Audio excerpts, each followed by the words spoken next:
નમસ્તે વિદ્યાર્થી મિત્રો, રાજકુમાર એજ્યુકેશન એકેડમી આપ સર્વેનું હાર્દિક સ્વાગત કરે છે।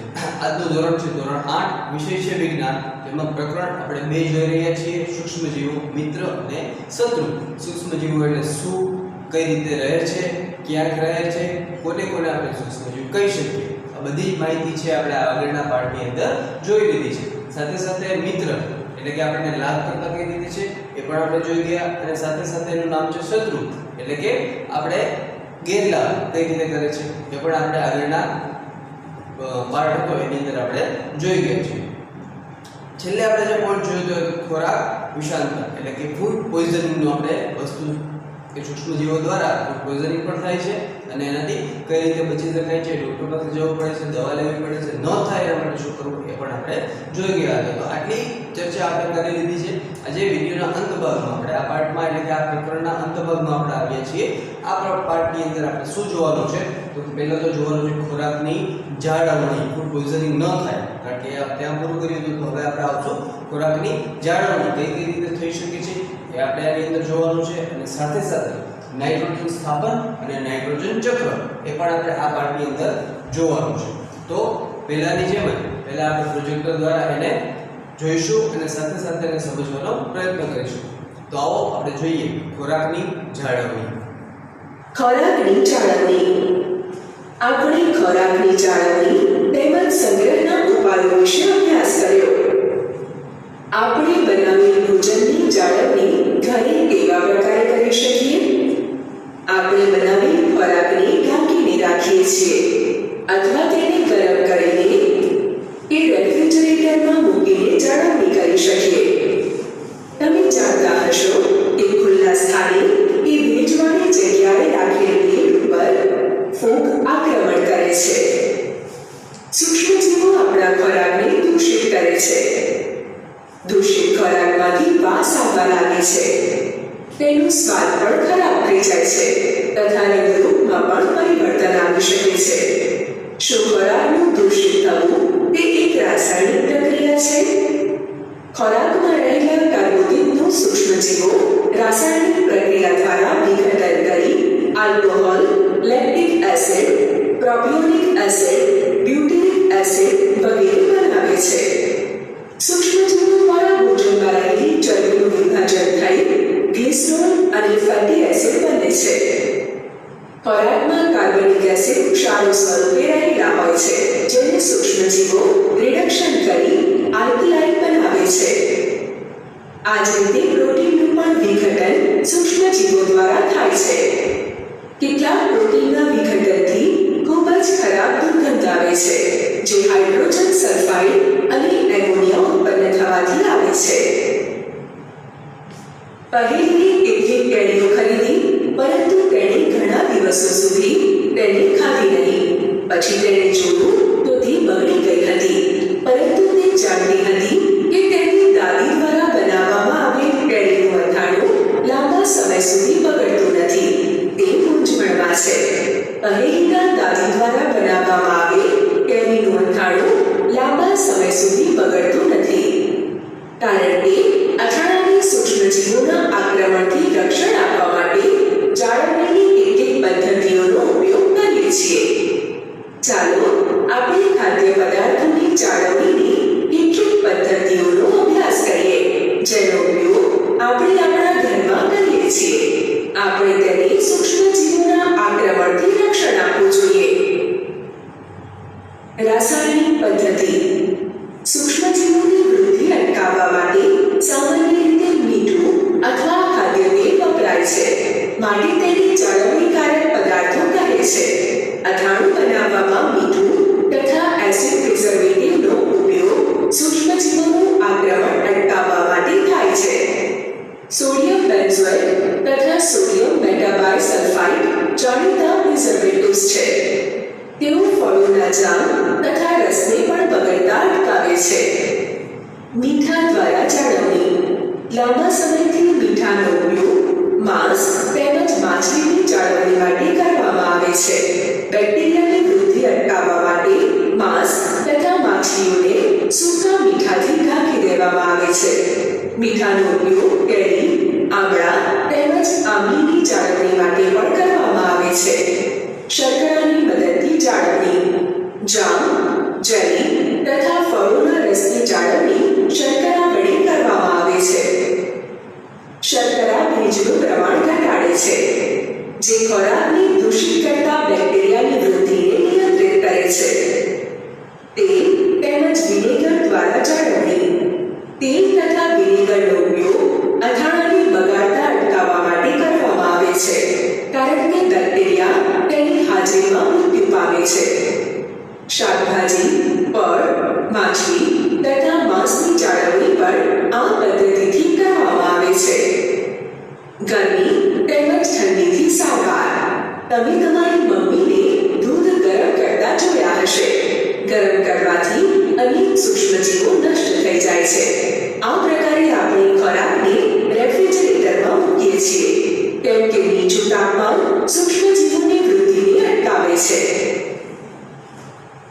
ભૂજોને આશ્ચર્ય થયું કે કોથળીઓમાં આવતું દૂધ કેમ બગડતું નથી. તેની મમ્મીએ બતાવ્યું કે આ દૂધ જીવાણુરહિત એટલે કે પેસ્ચ્યુરાઇઝ્ડ છે. પેસ્ચ્યુરાઇઝેશન એટલે શું? પેસ્ચ્યુરાઇઝ્ડ દૂધને ઉકાળ્યા વગર વાપરવામાં આવે છે, કારણ કે તે સૂક્ષ્મજીવો રહિત હોય છે. તેના માટે દૂધને 70°C તાપમાને 15 થી 30 સેકન્ડ માટે ગરમ કરવામાં આવે છે અને પછી તરત જ ઠંડુ કરીને તેનો સંગ્રહ કરી દે છે. આવું કરવાથી સૂક્ષ્મજીવોની વૃદ્ધિ અટકી જાય છે. આ પ્રક્રિયાની શોધ લૂઈ પાશ્ચર નામના વૈજ્ઞાનિકે કરી હતી.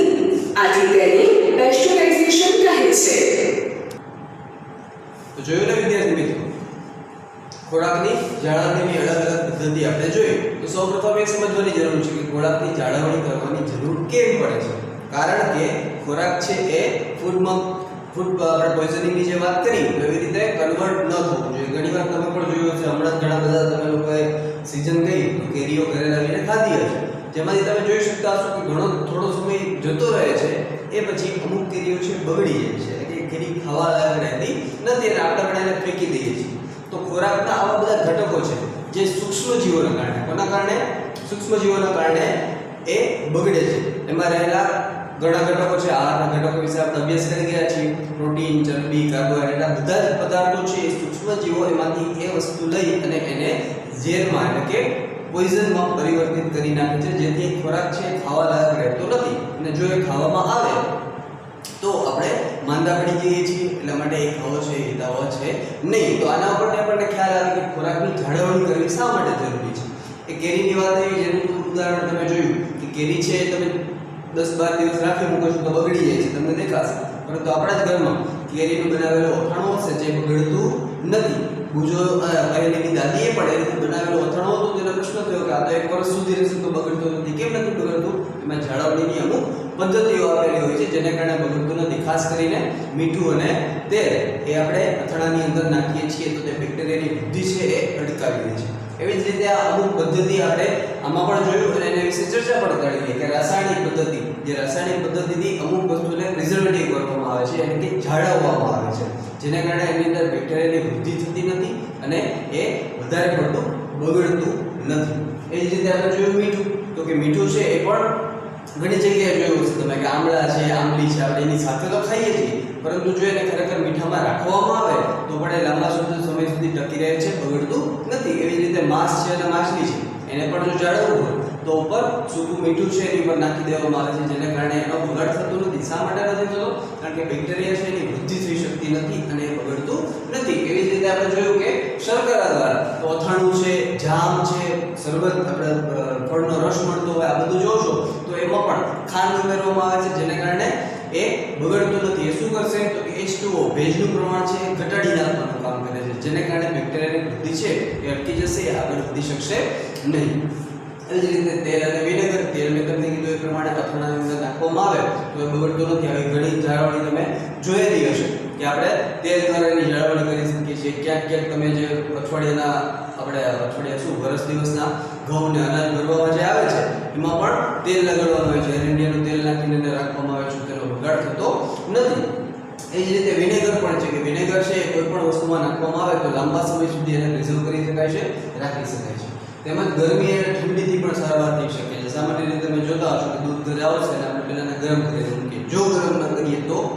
એને બગડી જવાની સંભાવના રહે છે. એના માટે એને ગરમ કરવામાં આવે છે. ગરમ કરવાથી શું થશે? એની અંદર રહેલા સૂક્ષ્મજીવો છે એની વૃદ્ધિ તો નહીં થાય, સાથે સાથે નષ્ટ પણ થઈ જશે.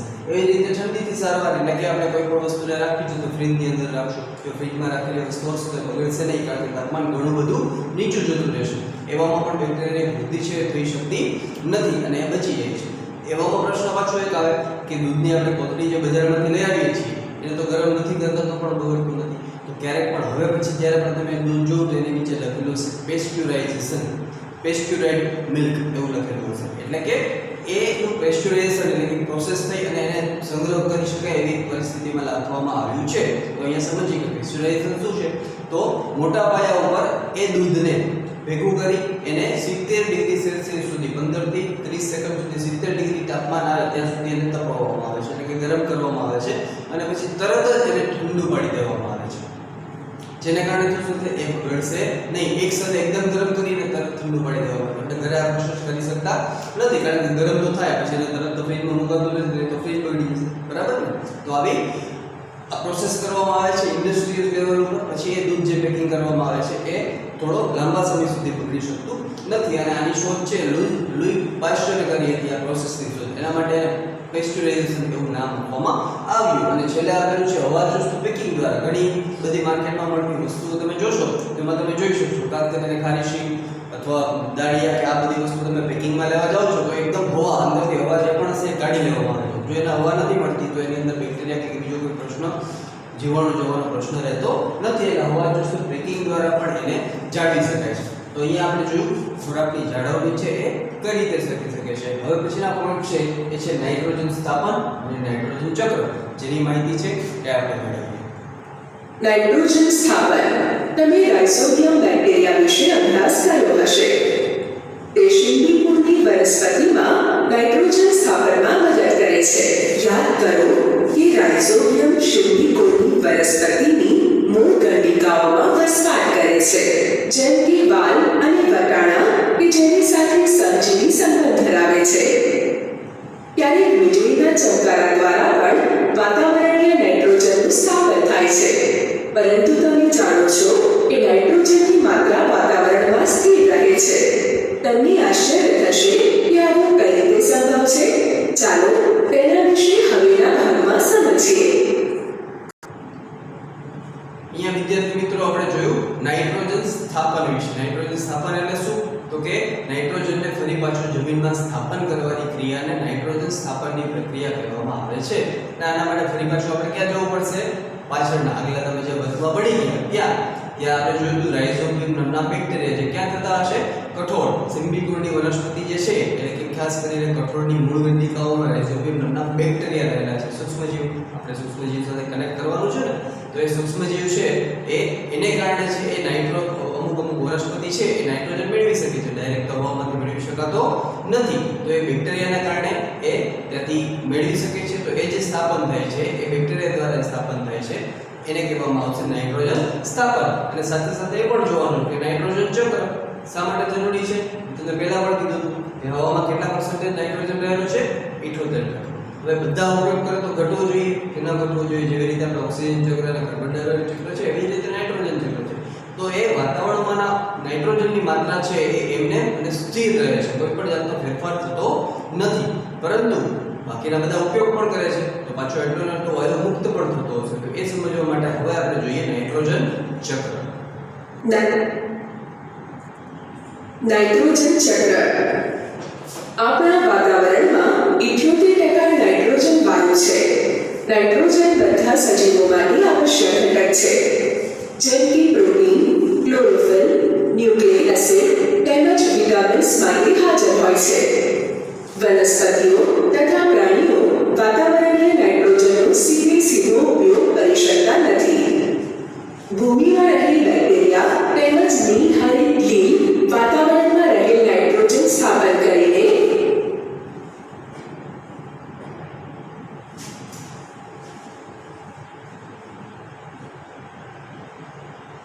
યોગ્ય નાઇટ્રોજન ક્ષારોમાં રૂપાંતરણ કરે છે. જ્યારે નાઇટ્રોજન આવા ક્ષારોમાં રૂપાંતરિત થઈ જાય છે ત્યારે વનસ્પતિ તેનો ઉપયોગ ભૂમિમાંથી મૂળ તંત્ર દ્વારા કરે છે. ત્યારબાદ શોષાયેલ નાઇટ્રોજનનો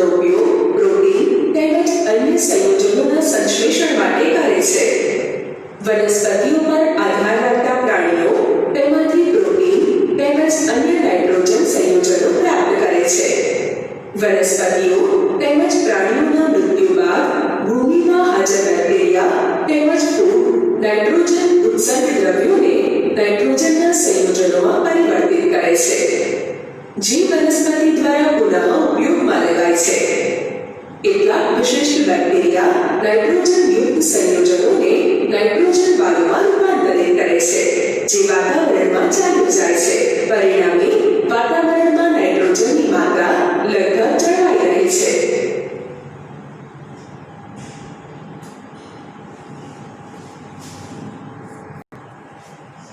જોયું ને વિદ્યાર્થી મિત્રો, નાઇટ્રોજન સ્થાપન શું છે એ આપણે સમજી લીધું, પણ એની સાથે સમજવું જરૂરી છે નાઇટ્રોજન ચક્ર શું છે.